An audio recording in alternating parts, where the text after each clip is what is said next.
Please pronounce your name correctly for me. Pam Toll. And in addition to being an artist yourself, as well as a tenured associate professor at University of North Carolina, Wilmington, you are also the founder of Acme Art and the founder of No Boundaries Artist Colony, right? Right. Great. The two biggest things that I'm most interested in are the fact that you created Acme Art, which is how large is this space? I think it's 15,000 square feet. Okay, 15,000 square feet with how many artists in it? 21 artists and a gallery. And it was created in 1991. So what brought you to the idea of doing this? I mean, that's a very, as an artist, you have enough on your plate just trying to be an artist and sell your work and exhibit your work and all that. And you took on the what I see as sort of monumental task of like creating a studio for artists as well. So what helps you, what encouraged you to create it, and sort of why did you do it? Why this place? So on. I think actually you were talking about working artists. I think there was a group of artists who felt frustrated about that they weren't making art, and that they didn't have a place to make art. And we got word that there was a figure drawing group over at Brick Mob's place on 4th Street. So we just started gravitating there. And we had another meeting, too, in which there were various artists of musicians, theater folk, film people, visual artists were gathering there.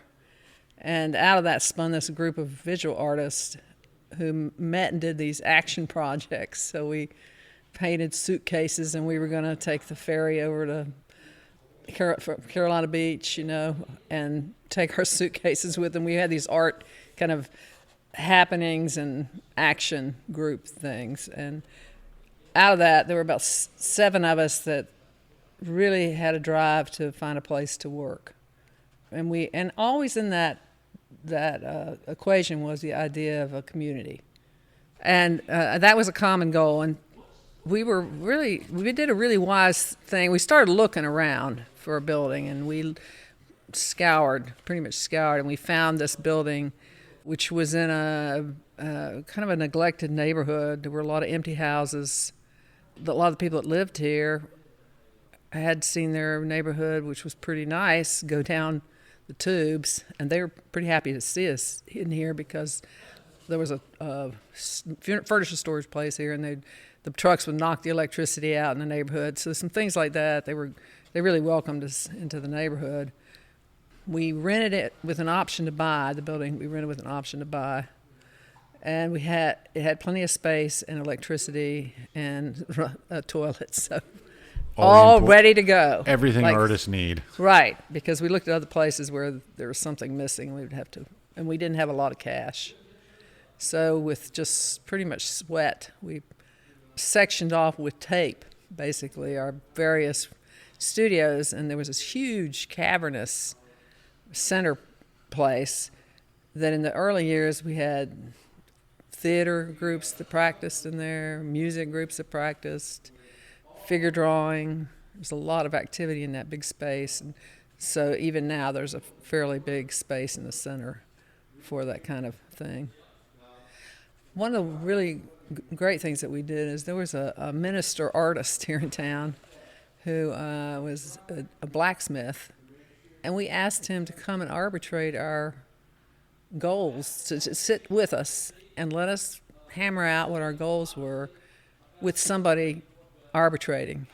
And that was a brilliant idea, and that's when we decided we all wanted a community, that was really important. That was really as important in its way as having places to work. Having places to work was really important too. But I think that made things pretty healthy from the beginning. There were 7 of us that were involved in the beginning: John Peckham, Rick Mobbs, Marshall Milton, Dick Roberts, Carol Collier, Wayne Upchurch, and me. And then it coalesced down to 5 of us, Marshall, Dick, Carol, me, and a guy who's no longer in the group, and now Jan Ryan. And so is this a for-profit, non-profit? It's for-profit. We batted that around, and we decided that we wanted to pilot our own ship. So we set it up as a C Corp, and there's plenty of people who wanted to do this, and I kept saying, it's not a real moneymaker. The real estate, sure, but it's not a moneymaker because to make it work, you had to make it affordable for artists. So. Yeah, I mean, this is really important because, like, I've been in many different cities where, like, a developer will go in and say, hey, I can take this old warehouse and renovate it and then make it into artist studios. And I keep going, like, no. You just find an empty space and you just call it artist studios. You have no need to renovate. The artists will make it their own. You know, they'll build their own walls, whatever they need. But, like, don't renovate it because you're going to make the price too high for us. Right. Yeah, and in the beginning, the rents in here were $50 a month. Nice. And they're really not. They're about $350 is about the highest rent now. So the rent never went up a whole lot as we went along. So therefore we were always with a waiting list, pretty much. Not so much in the non-air conditioning years, because about 4 or 5 years ago we put air conditioning in here, and if we had known that it really wasn't much more expensive than what we were doing before, we would have done it sooner. But it's changed. Like the monthly bill it's not 2 times what it was. It was maybe a third again. You know what I mean? It's like, it's not so outrageous, and it's so much more comfortable, and there's really nobody fleeing in the summer anymore. I remember coming here in the summer sometime, and it was completely unbearable. Yes. Yeah. Yes. But I'm also a sweater, so. I'd be dripping on my art. It was awful. Yeah. So the structure of it, so there are 5 sort of core people at this point that are doing, and then you chose outsiders to come in. One thing I always wonder about, like when I see artist studios throughout the world, is always the concern of, like, how do you choose the right people? Like, because I'm sure you've had some flaky people that come in and then they don't pay their rent or they damage things or whatever. Like, what are some of the characteristics of, like, the sort of, I don't know, serious artists that you found that were able to sort of do it well? You know, what's really interesting is the trust that we had from the beginning, because they're really you can't believe it, but there's really been no theft. Nothing like that. In the 30 years we've been sitting here, very rarely has something gone walking out the door. It's really interesting. In fact, one person kind of questioned the missing doors, and that was the first time I even thought about it. And then I was worried about him because it never really even came up in my mind. But there's a tremendous trust in this community, and the artist. That's been interesting because that's evolved. We've had some troubled souls in here for sure, and you know, I could go off onto. No need to say specific names. No, I'm not going to do that. But I was just thinking about myself and the way I was raised and how I've learned to have boundaries. I have the colony is called No Boundaries, but I have learned so much about having boundaries by doing Acme and No Boundaries, because in Acme I've wanted to rescue people, but that doesn't really work. But so then it got to where there were more serious artists that were coming in here, and it just evolved, because in the beginning there were people who weren't really committed, and I think part of that too, when we had the rent so cheap, then there wasn't even that commitment that people were making. But that's just been a lot of luck, I think, honestly, and the good vibe that we have here.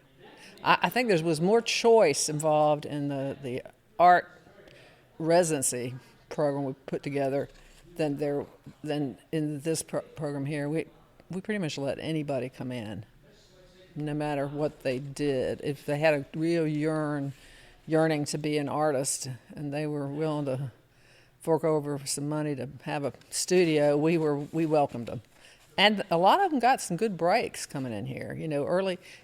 I know there's one of my former students is in one of these studios, and she's selling work, and she's renting to the movies, and she's, gotten a lot of opportunity by being in this group that's been here a long time. When people are looking for art, they tend to come here because there's so many artists in one place that there's a lot of opportunity that comes that's shared. Well, what about that? So like you have a studio, you also have gallery here, and then what about sales? Like, so are some of you all represented at galleries, and so like do you sell from the studio also? Because sometimes that's a bit questionable. Well, the thing we've figured out, we don't take a percentage. That's the artist gets to have a show in here. I'll just go sign up on the calendar, and we're part of the Fourth Friday, so we pay for the publicity for that. It's not really like a gallery because there's not regular hours, but there's, you can make appointments to get in here. Tell me that question again. Ask me that question again.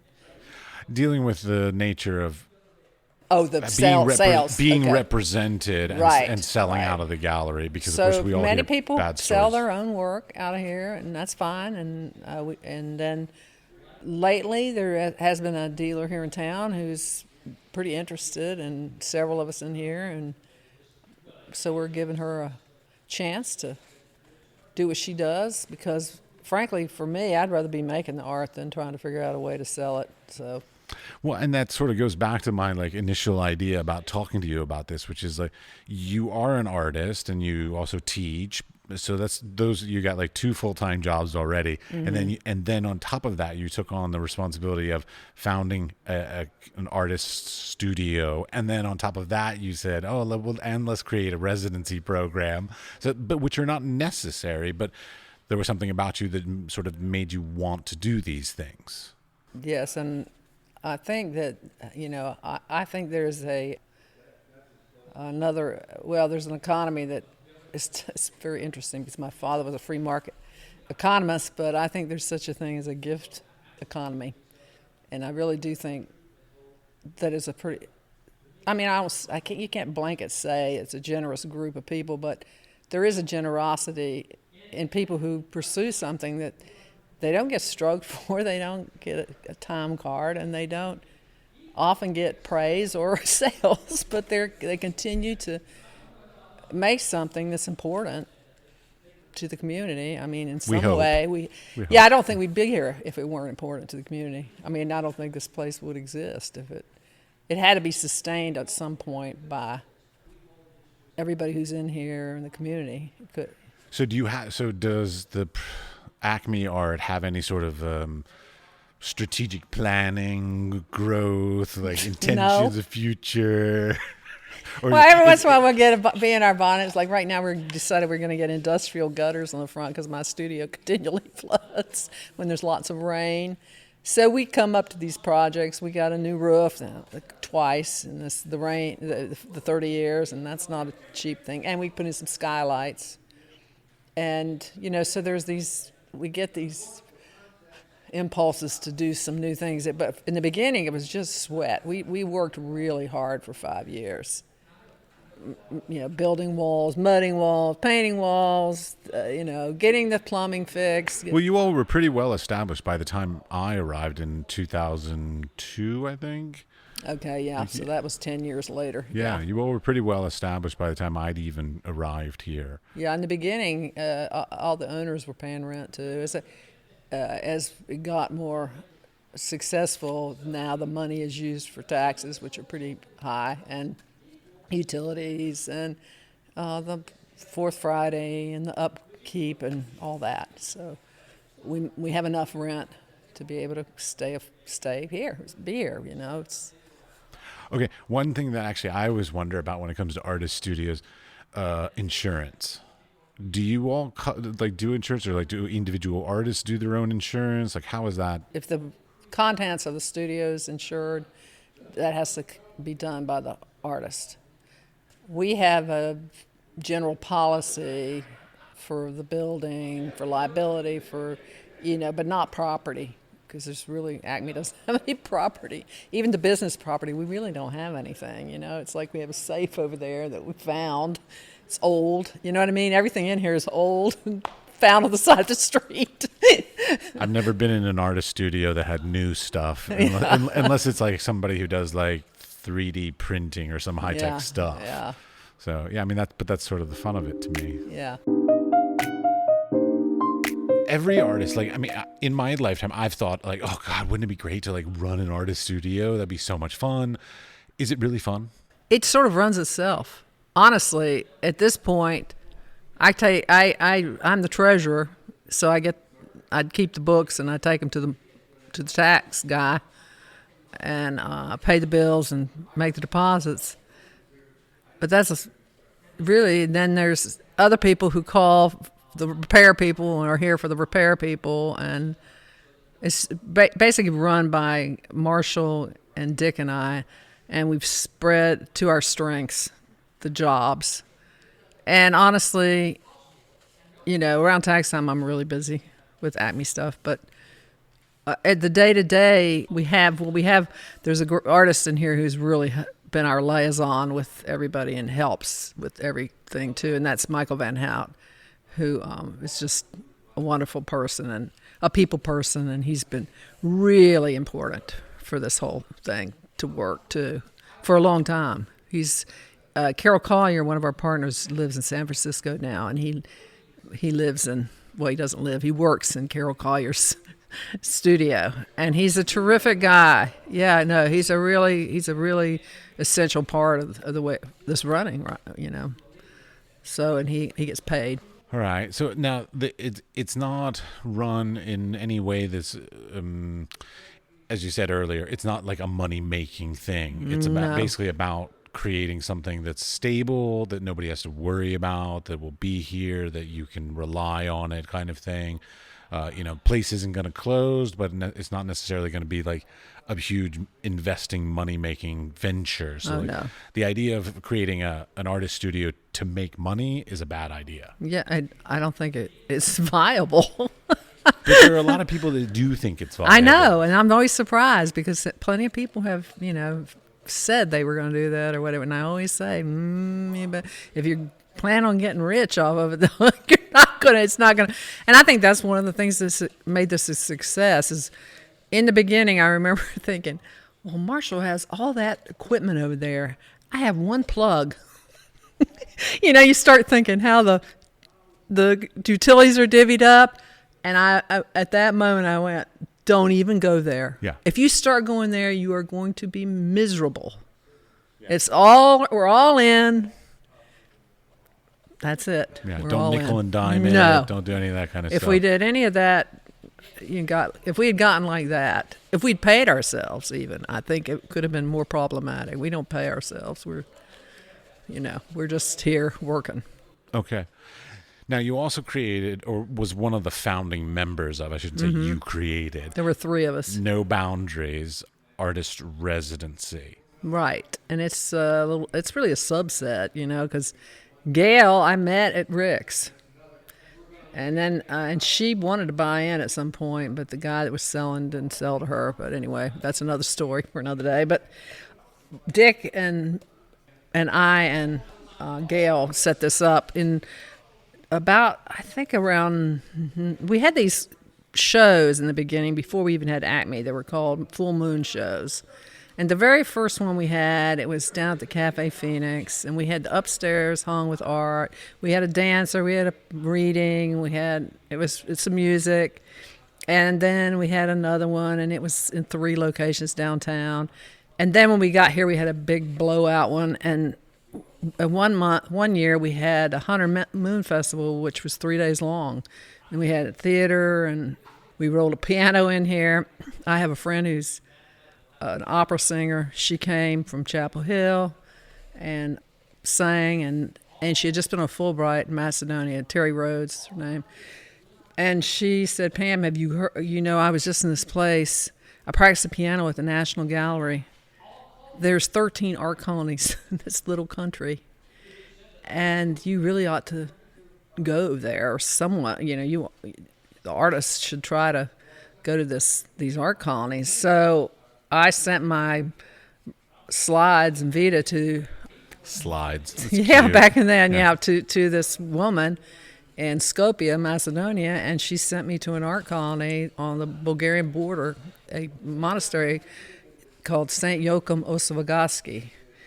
And I went there, and I think about that sometimes. I think, what a lot of nerve. I got on that plane. I hadn't talked to anybody. I didn't have the money in my pocket. I didn't know how to speak the language.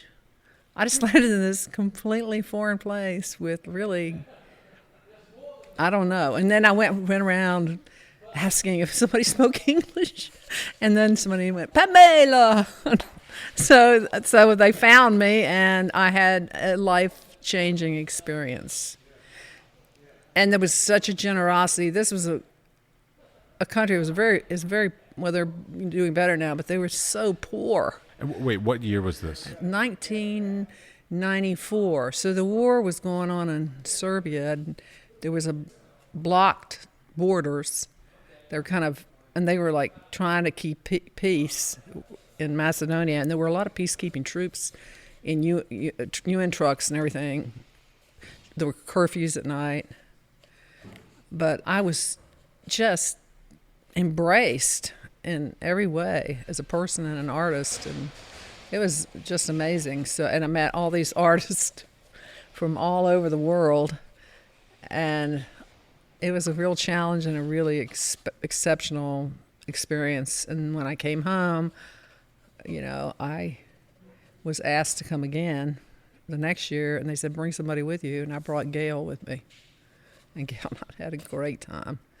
And the next year, Dick sent his materials, and he went, and I went with him.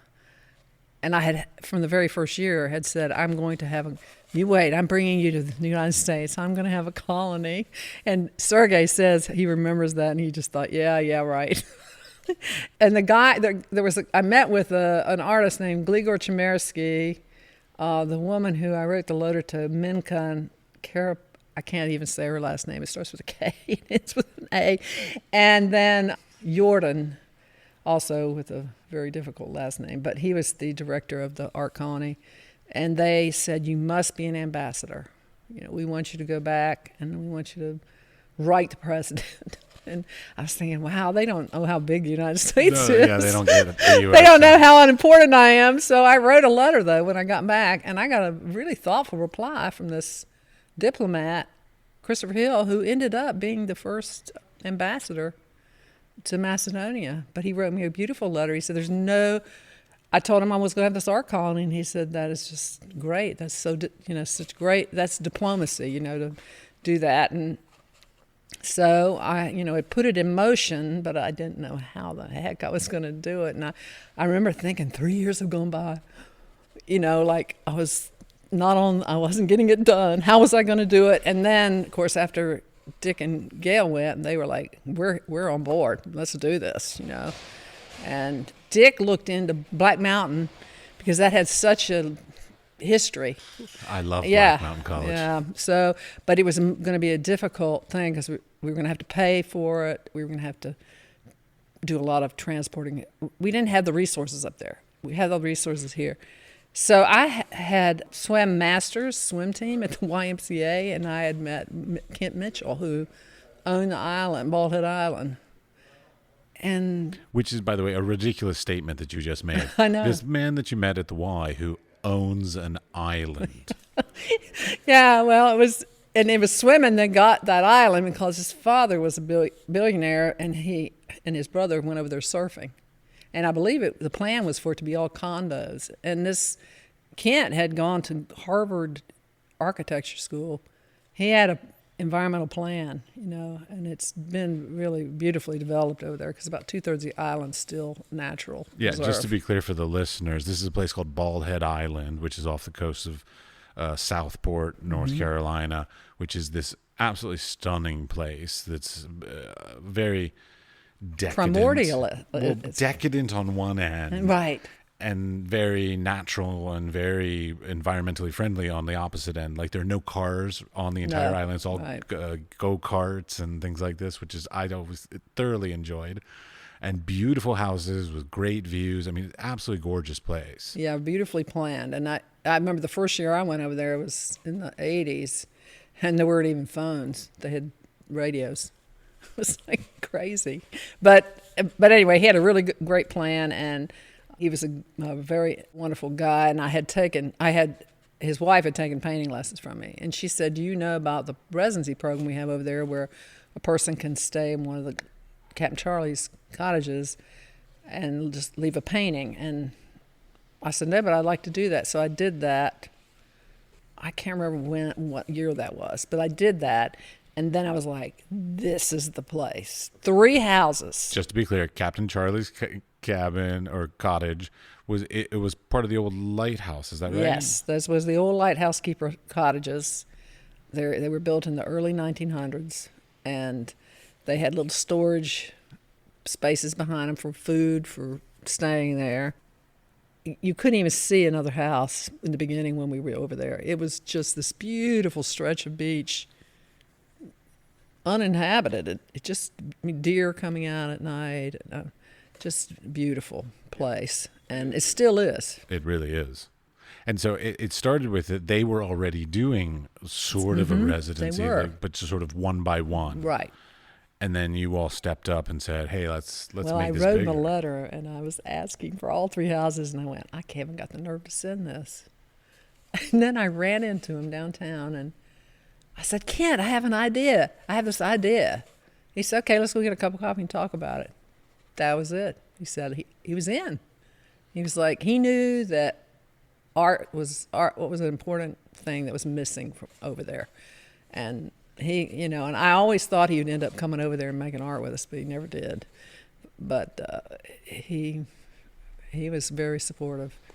Now, the deal that you that they had previously, and then you have now still through No Boundaries, is basically an artist comes and they do their residency time, and then they leave a piece of art for the collection. Yes. Is that collection kept as part of No Boundaries, or is that part of Bald Head Island? There's a Bald Head Island collection, and there's a No Boundaries collection. There's two different ones. No Boundaries, we've sold work to keep ourselves moving. That was one of the things we did with the collection. There's some things that we've held on to. Do you still have my piece? I think so. I'm pretty sure you do. Well, I'll tell you what really is really interesting is there was so this is the way that went. So we would choose people, but a lot of the choosing was done through our experience in other colonies and through the recommendations of people that we respected. Because there's 2 things. You had to be good at art, but you also had to be able to get along with a lot of people. It was not a place you could be alone. It's kind of summer camp. I mean, you're pretty crowded, and you're staying in, 4 or 5 to a house, something like that. Yeah, at times it was more than that. Yeah, and you're doing communal meals and doing some events together, but like all day you're left to your own devices to do as you wish. Right. There was a show that Gail and Dick and I were in with Gligor Chmersky and a couple other Macedonians in Carborough. And I can't remember how that all came about, but there were some people that were coming to Carborough, too, from Macedonia. So, as one does. Carborough, Macedonia, of course. Right. So I've never have been much for openings and chit-chat. So I was like, I wandered over across the street because there was an exhibition over there, and it was breathtaking. It was a Peruvian weaver who did these weavings and tapestries that just were incredible. I ran to find him, and I told him we had this art colony, and would he be interested in coming? And then I went and got Dick and Gail and brought him over there to meet him. And this guy, Maximo Laura, he ended up coming. He has a museum in Peru. He has work in the Native American Museum in the Smithsonian. I mean, so some people just came to us like that. And I just think it's so cool that he came to the colony. He's not really a painter, but of course he was painting designs for his weavings. But there's been some extraordinary luck like that, gut luck, for artists that we've had. We had another artist, just marvelous, Sammy Nicely from Atlanta. He had a show over at UNCW. I went in there, and the energy of that show, I was like, where is he? And then that was the last minute. I said, Dick and Gail, we've got our list, and they're coming. Because it was only about a month before. I said, what do you think about adding this person to the group? And they said, great. And it was great. He was really great. Okay, but let's go back a little bit to the nuts and bolts of sort of how the thing is structured. So if I remember correctly, it's like 3 week long? 2 weeks. 2 week long.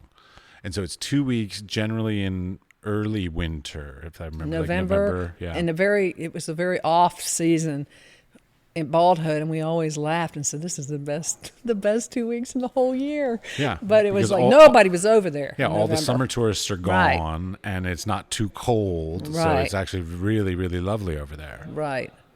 So the package from Kent included a barge and a truck to get supplies over, housekeeping, rollaways added into rooms, the houses. I mean, he really, and at one point he was even helping us with the catalog. But if it weren't for this community that we live in, again, it would have been very difficult to do without the community, because the community, people came in here, dozens of people, and helped stretch 100 canvases and gesso them.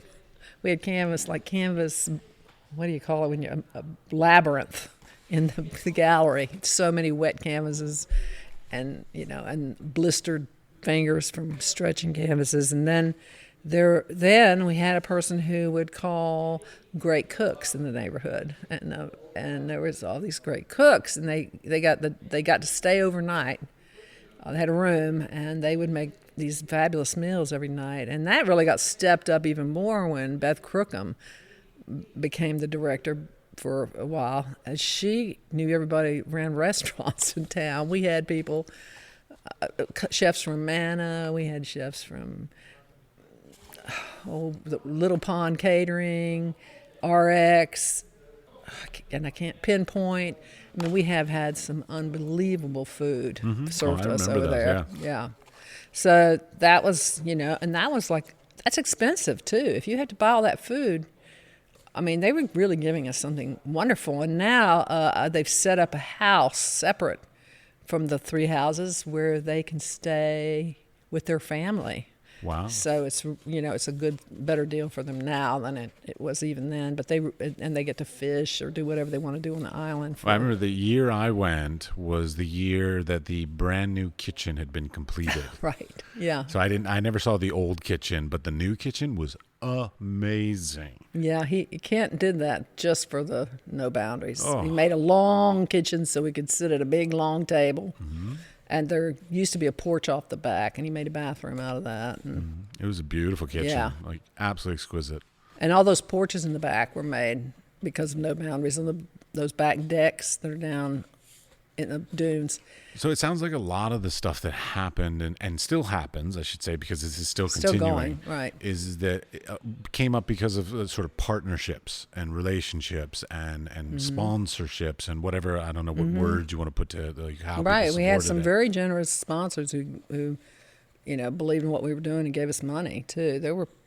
It was interesting because it really seemed easier to go out and to somebody you knew was supportive of the arts and say, look, we need this money. And instead, that was easier than writing a grant, to be frank, and we get more money. Well, that's how I was just about to be clear. So No Boundaries is nonprofit. Yes. Okay, so that's just Yes. very distinct big difference Right. on that. Right. So now, as an artist residency, you then also applied for grants and asked for support. We and did things do like that. This. How did that go? We didn't get anything in the beginning. Then we started getting grants, but they were, the max was about 2,000, and we had private people who gave us 8,000. So it was for the work that had to go into it. And given that we didn't have a grant writer, we didn't pay. Nobody was getting paid to run this thing. It was just all mom and pop. It was passion for it. Dick and Gail and I had a passion for it, and it was something we saw the generosity that was given to us from a country that was so poor. It was like, man, we got to make this gift go forward. This gift's got to go forward. And distinctly, I remember I got involved in a group called Paint a Future, which I could go on and on about, and you have to look. But very interestingly, I was like seeing this energy guy, and he told me, you need to quit painting the past, you need to paint the future. And the next day, I was making my coffee, and this woman from Holland called me and said, this man in France said, I need to call you. I have a project called Paint a Future. And I was like, I'm doing it. I don't even know what it is, but I'm doing it because. And I told her the story. She said, I find this happens all the time. So the first project I went to was in Brazil.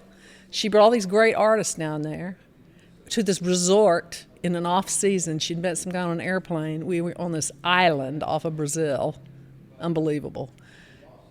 Rode out there with a rowboat with like canvases up to here. And then she was going to the Flavias, the slums and with the kids in Brazil. And she was giving them paintbrushes and paper, and she said she'd make them close their eyes and wave their paintbrushes like magic wands and say, I want you to paint what you want, what you would really want in the future. And then she brought all these paintings on this brown craft paper over there where we were, and she told us we were to make a painting with these kids, a collaboration with these kids, and the paintings would be sold to fulfill the dreams of the kids. I've never been involved in anything so wonderful. And so you couldn't pick a drawing up, you couldn't put it back down.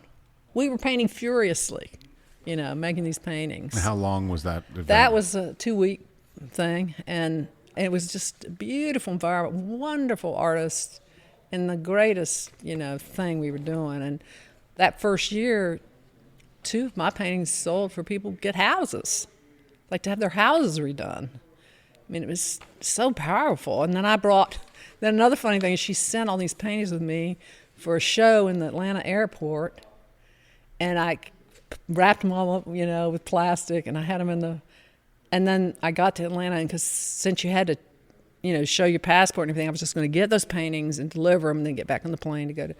Well, they didn't come off the plane. They were sent on forward to Wilmington, and it was like, what a nightmare that can be. But this is the magic of that project. I finally went to this guy, and he took my name with a piece of paper and he put it in his pocket. Said, "Let me put that in my file. We'll take care of it." And he did. They came to me. I sent them back to him. I didn't have to pay anything.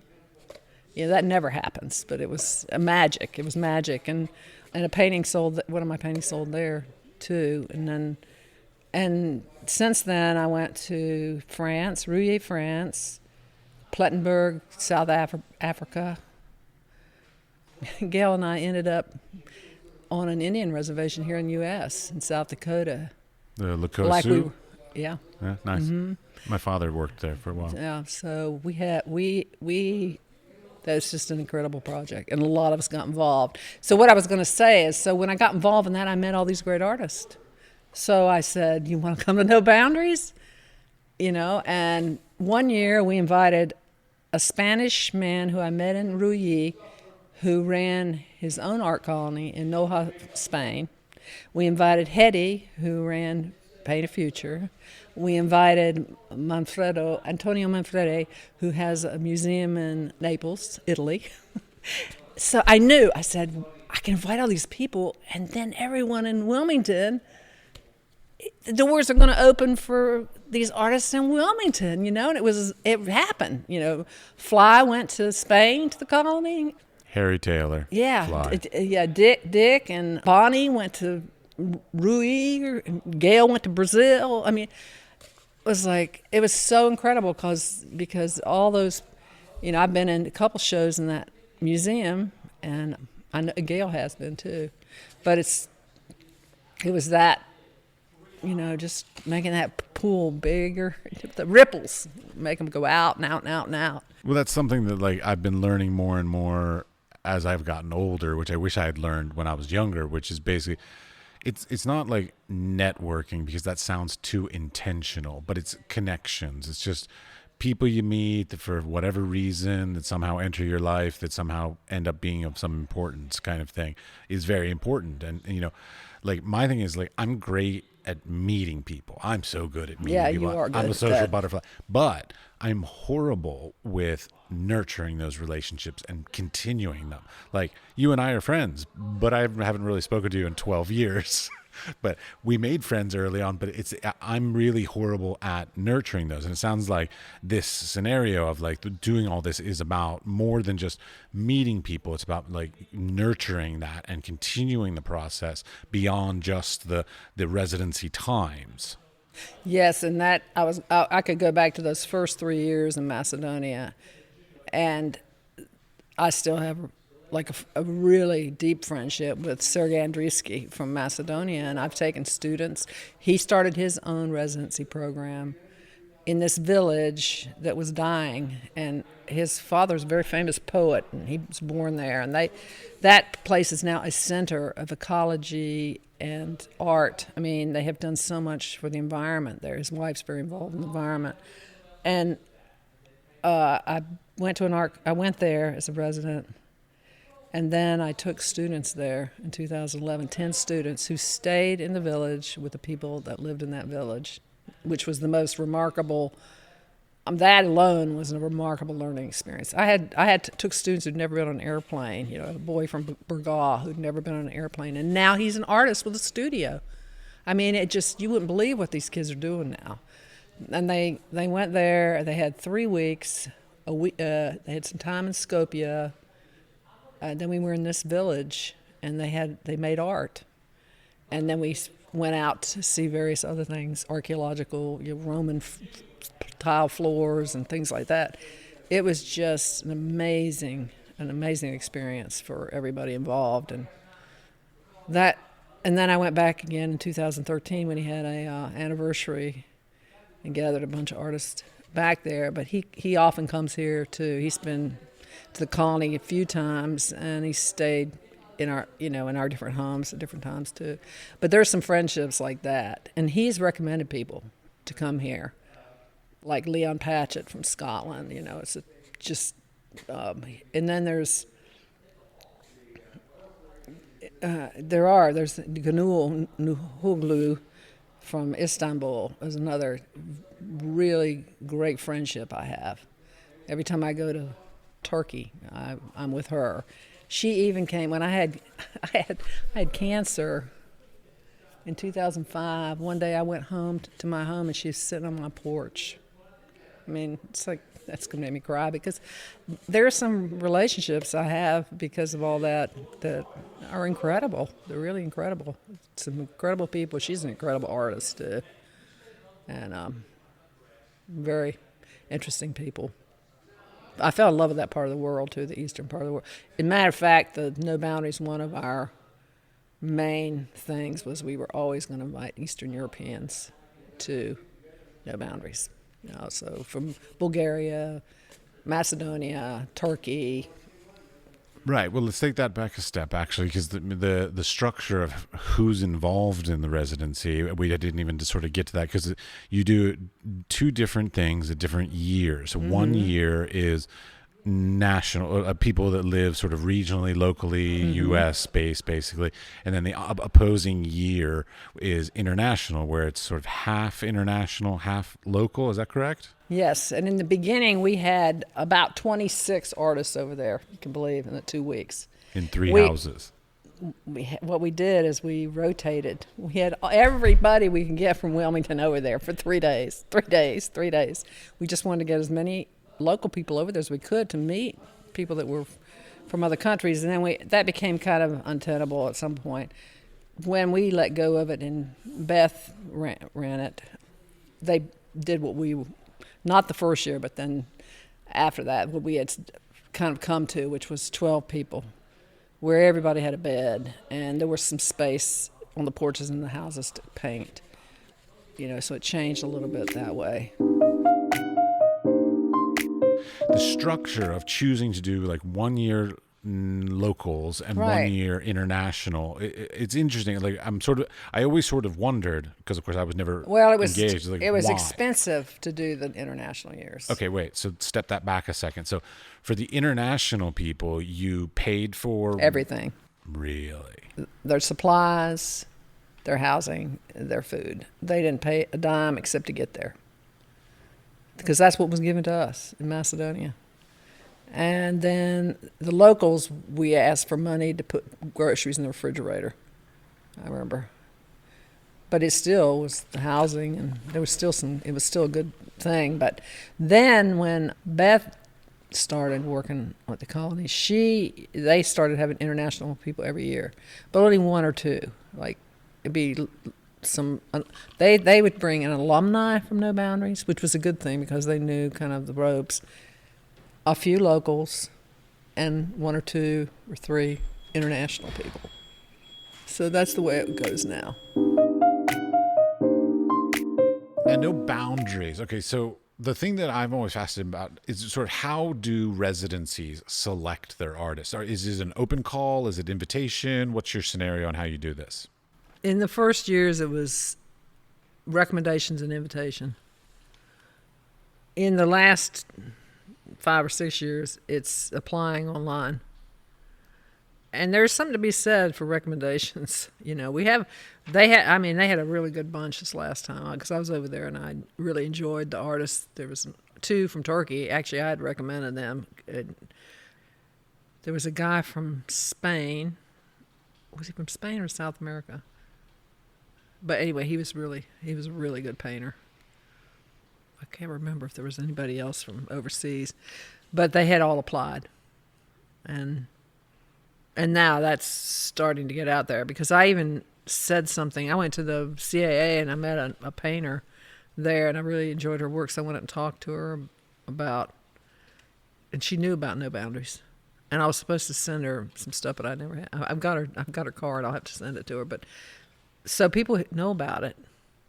And I remember I ran into somebody in Ireland who said that they hadn't applied because there was no online application. They didn't want to do, the younger people, they didn't want to do the handwritten thing. So there is that on the online stuff now. Well, see, and what I always wonder, because I haven't done a lot of residencies in my life. I would love to do more, and I hope to be applying for more in the near future, because I hear nothing but like good experiences, right. Basically.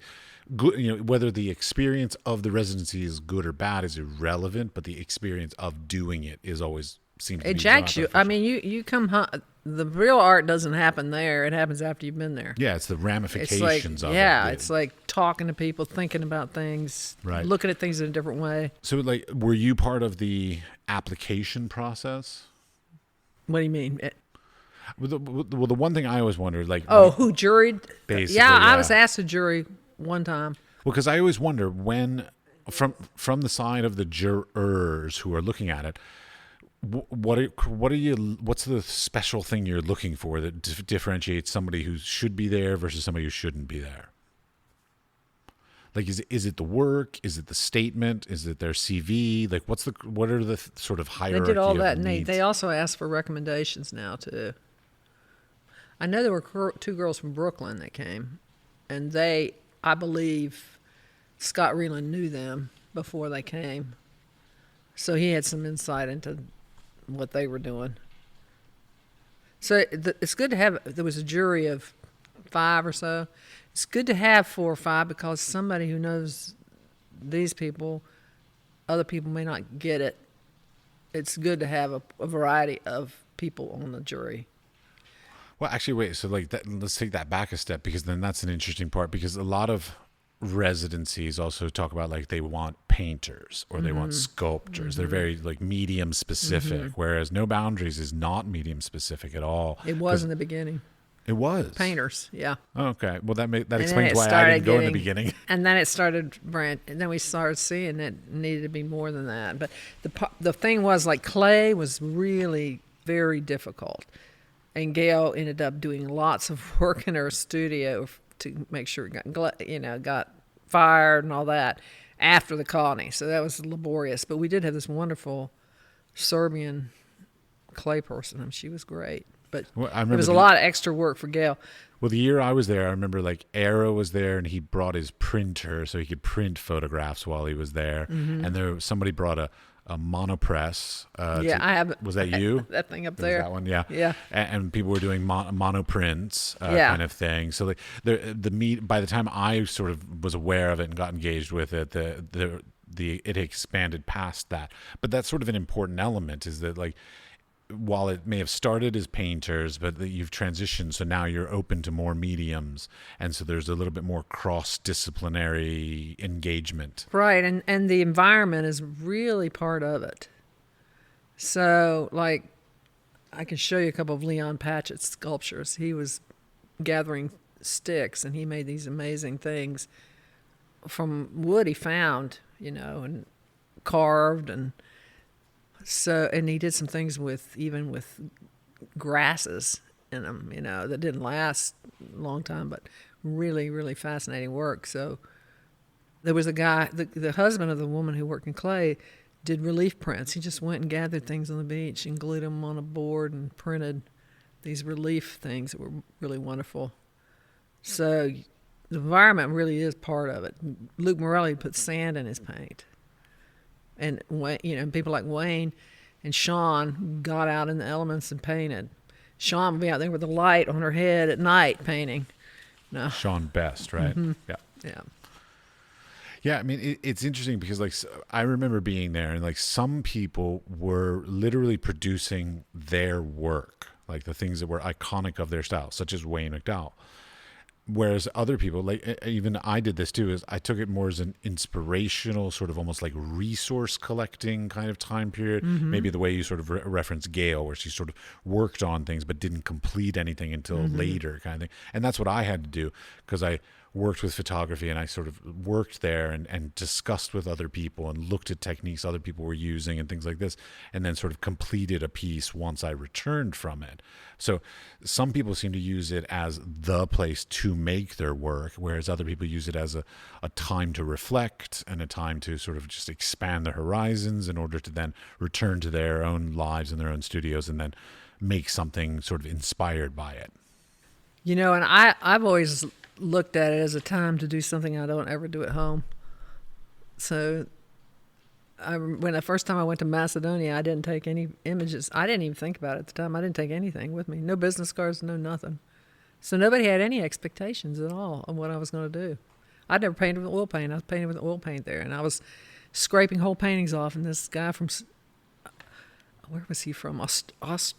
Austria, I think. He said, I've seen people wipe things up, but I've never seen anybody do what you're doing. I didn't know what I was doing, It wasn't your medium. No. But I was learning something. And then I went in this thing, too, that I did. I did this in Ireland. I did it over at Baldhead. I'd say, okay, I'm going to make indigenous collages. I can't buy anything or bring anything. I have to find it all here, and which was fun, too. Doing things like that I don't normally do. I think it's good. It's a good exercise, because sometimes I'll see that when I'm painting, like I'm doing this the same way I've done it before. I need to think about that. I don't want to get in a habit of doing certain solutions every single time. You got to change it up, and that's a good way to change it up, to see what other people are doing, to change up your way of working or your materials or. Yeah, for me, I'd like that freedom of, it's almost like nobody knows who you are. You just go there and you make something different. Yeah, see, like when I apply for a residency, I have this fear. It's this totally irrational fear, because nobody has ever said this to me. It's all in my head. That when I apply, generally they say, like, what kind of project do you plan on working on while you're there? And like, I get this horrible fear that if I write an application and I say I'm going to do this thing, and then for whatever reason I don't do that thing, that they're going to be angry with me. No. I know, but it's totally in me. No, I totally get it. I know that. So it's a very irrational thing, mostly because I've never done one. So I'm sort of like, oh shit, I don't want to disappoint them. I don't want to, hurt my reputation because I sort of promised to do something and I didn't deliver, kind of thing. Like that's hard for me to get past when applying for residencies. Well, I'll tell you something funny. So when I first went to Macedonia that first time, I was like, when I got asked, I thought, It was like the Groucho Marx thing, if I got invited, then it's not going to be very good. Yeah, there is a little of that. Yeah, and I got over there, and I was like, holy shit, these people are the real thing. I was like sort of freaking out, about what they're going to expect of me, and was I going to measure up? There was, definitely I understand that. I felt the same way. I feel like it most days in general, but But yeah, I have those days quite a bit too. Yeah, specifically when I write residency grants or something like that. Like, ugh. Yeah.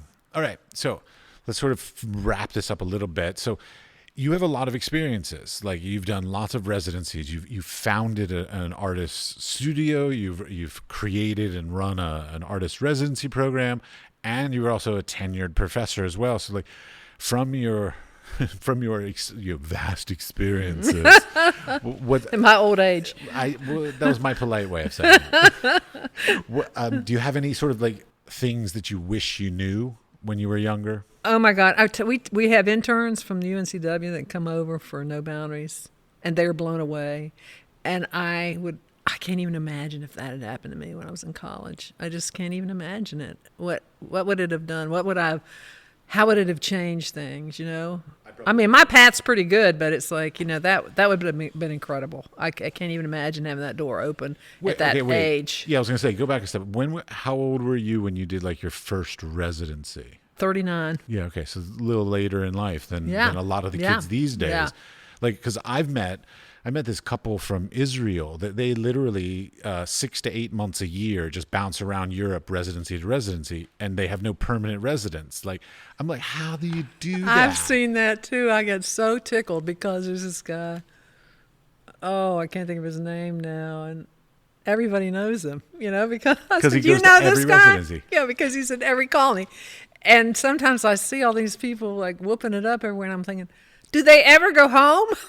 No, there's some of them that literally do not have homes to go to. I know. It's miraculous. I know in some ways. It is. It's a gypsy life. It is, yeah. It's fascinating, but I mean, but they're with their tribe, though.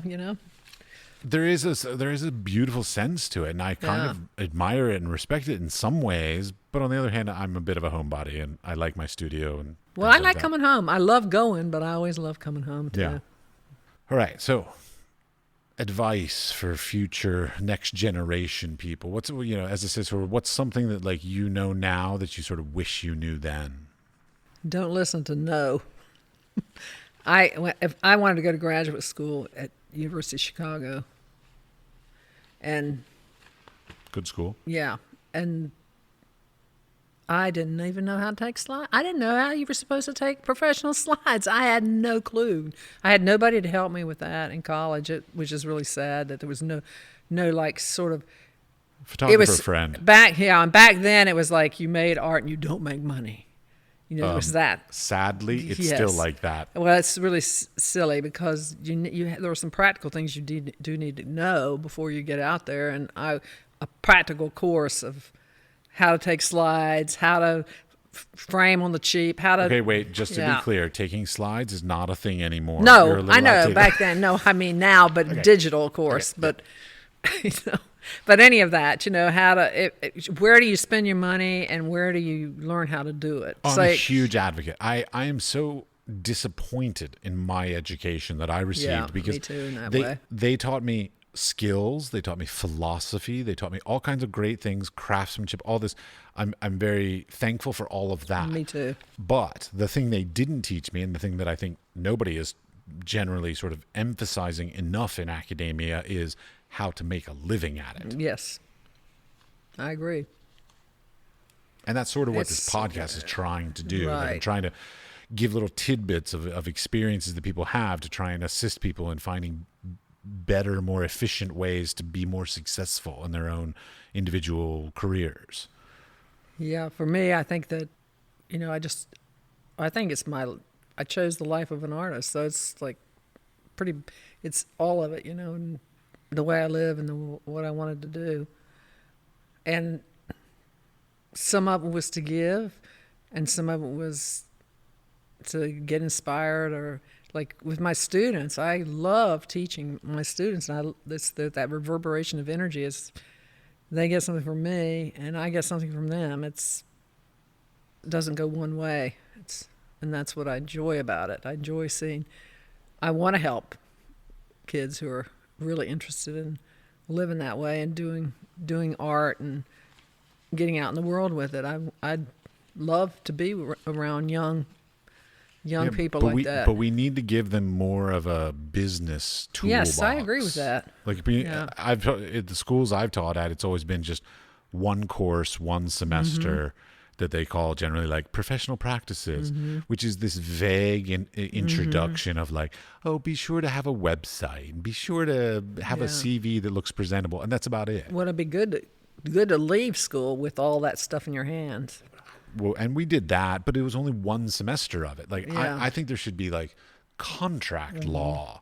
There should be, intellectual property knowledge, like just knowing this kind of stuff. Like whether you're getting into the fine arts or the commercial arts, because like if you're going to be a graphic designer, damn, you better well know the intellectual And property taxes, laws. how to keep track of expenses. Nobody ever showed me any of this stuff. Yeah. I still don't actually know how to do that. No, I'm not good at it either. Michael Van Hout is very good at that. You are aware you do the taxes for Acme, and you said that earlier. Well, I have somebody that I give them the books. They do the tax work. I don't know. So you keep the receipts. Yes. Okay. I'm the like the cashier. Got it. Okay. But yeah, I mean, I wish academia sort of was able to find a better balance of that skills and craft versus professionalism in business. At UNCW, there was a time when they were doing these clusters of things together, and there was a way, it was, the ideal thing was if you could take a course in entrepreneurism and business and art, but it just didn't, it never panned out. Entrepreneurism was just like a buzzword 10 years ago. Well, I did all that. I didn't get educated to do it, but yeah. that's what I did in a way, But it's difficult. Like, I want to know that the next generation is better prepared than I was. Yeah. Like, I feel like as I said, like I got a certain amount of a great education, but I got an abysmal amount of a different education. Well, to go back to that, wanting to go to school at the art school in Chicago, I would tell a student, if you really want to go there, get up there, get a waitress job, start taking night classes. Get you local push tuition. your way into that. No, get in-state tuition. Yeah, and just appear, work until you've pried those doors open if you really, really want that. You might not get it, but it's like, I wish somebody had told me, I don't know, I just didn't have the confidence to push at the doors. None of us do. When I was young, I was more I've always been sort of intimidated in a way, but not as I've gotten older. I think my experience has taught me that if you want to make something happen, sometimes you just have to make it happen. You can't wait for somebody else to do it. Not in the arts. No. Nobody's going to do anything on your And behalf. when we were about to do No Boundaries, I watched Anthony Hopkins on the, that thing they do at the school where he gets interviewed. Inside the actor studio. Yes. Yes. And I saw him, and he had problems with addiction and all this, but then he was about 50, and he was getting the plum rolls of his life. And he says, sometimes you just got to step out into the air, and if you're meant to do it, the gods will rise up under you. And I thought of that so many times about No Boundaries. If the community wants it, it'll be there. The minute when it's not important anymore, it won't be. But it's important to artists. It's important for the community still. And I'm so glad I don't have to. I'm surprised that Gail and Dick and I have relationships left because we really sometimes went through the ringer and panicked and with some crazy stuff. That you had problems that arose and. Money not there, and having to ask somebody to leave, things like that. Really, there's lots of things that come along in a partnership like that, and we did it for 20 years, and here at Acme, we've done that 30 years, which is pretty amazing, really. It's to me, it's very amazing that you've been able to have Acme Art, keep it, and maintain it, and it's one of those things like. a lot of times when you think of artist studios in certain parts of like major metropolitan cities and stuff like that, like they have like a meteoric sort of rise of like, ooh, the young trendy people are here, and then it sort of falls off pretty quickly. Or the artists move in, and then suddenly the neighborhood gets gentrified because the artists have moved in. That's happened here. But then the artists get kicked out, basically. Like the taxes start rising. That's right. Yeah. Whereas like you've been able to sustain this for 30 years, and like you haven't lost your edge. You haven't sort of like floundered out, and you also haven't been pushed out in any way, which is a pretty amazing thing. Well, the other thing too is it's not homogenized. The art's all different in here. I don't know if you've noticed that or not, but that's something a lot of people notice. Yeah, I've seen three metal sculptors, probably 5 painters, 5 or more painters at this point. There was a assemblage artist. She just moved out, but in the back there's a filmmaker and some photographers. Yes. Yeah, we got a good range. In fact, I have written down here because at one point for Acme, I looked up how many artists there were at Acme. And so in 2011, there had been 133 artists. So 2011, so that's 1991 till 2000, so that's 20 years. You had 130 different artists come through. Right, 131 artists, and so there's more than that. Painters, printmakers, assemblage artists, illustrators, sculptors, jewelry makers, movie set designers, costume designers, photographers, filmmakers, potters, fiber artists, conceptual artists, art students. We have rented space to a cowboy boot artisan, a blacksmith, a boat builder, a frame maker, a paper maker, an artist who made wall hangings from skateboards, a gem cutter, a couple of musicians, cabinet makers, a nurse who burned a Barbie doll installation at Burning Man. The Art Council of the Lower Cape Fear occupied a space rent-free for half a year. Acme offered No Boundaries International Art Colony exhibition space and storage for their collection. The open space hosted theater practice for Level 5, Opera House, and ad hoc theater groups, and rented space for movie making. I mean, it was everything. And then a bunch of us just rented stuff for Scream 5. That's great. Yeah. By the way, but... In fact, there was a scene in here with Amy Irving. I don't even remember the name of the film, but it was over there. Nice. And we weren't allowed in. Yeah, Screen Gems being here is very nice for that kind of stuff. No, it has been great.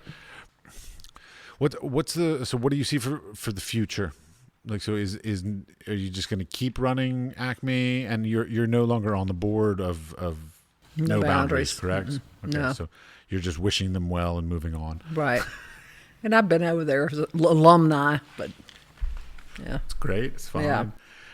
So I mean, I was wondering, so like you've got this great facility and all that, and you've also got this nice little yard here. Like, so are you ever going to like expand or do anything more, or are you just like? I think we're fine. We did talk with Joe Rowan from Summerhill at one point about doing a satellite gallery out here in the back. We've talked to a couple people about having our own gallery, but it's just, and even in here, but it's just it's just so much involved in that. Oh no, not about doing a gallery. Like, and expanding more studios. We thought about doing that and making a sort of a residency place too. And we did own the house, a couple of houses down, but we sold it. I don't see that. I see there's one thing that Dick did after No Boundaries that was kind of neat. It was a petite studio atelier. So he had like 2 or 3 foreign artists here staying in different people's houses. And Gail and I had also been interested in maybe doing that with him. Just have 2 or 3, one working in his studio, one in my studio, one in her studio, put them up, and just have our own thing like that here.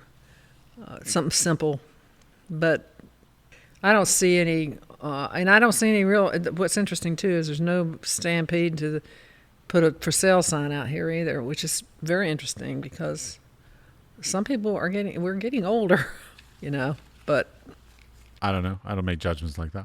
Yeah, as long as we can be here and do what we're doing, and people seem to enjoy being here and doing what they do, and I think the community is happy to have us here. They're doing I don't know if Rhonda talked to you about it, but they're doing they're going to run a rail and they're doing this park, Uh-huh. which So we all talked about when we got this building, Yep. a long time ago. So, and I was even talking to Ned today about that. So there's going to be some really interesting opportunities, I think, for art along the pathway and to really revitalize this neighborhood more, All which right. would be great. Well, thank you very much for your time. Sure.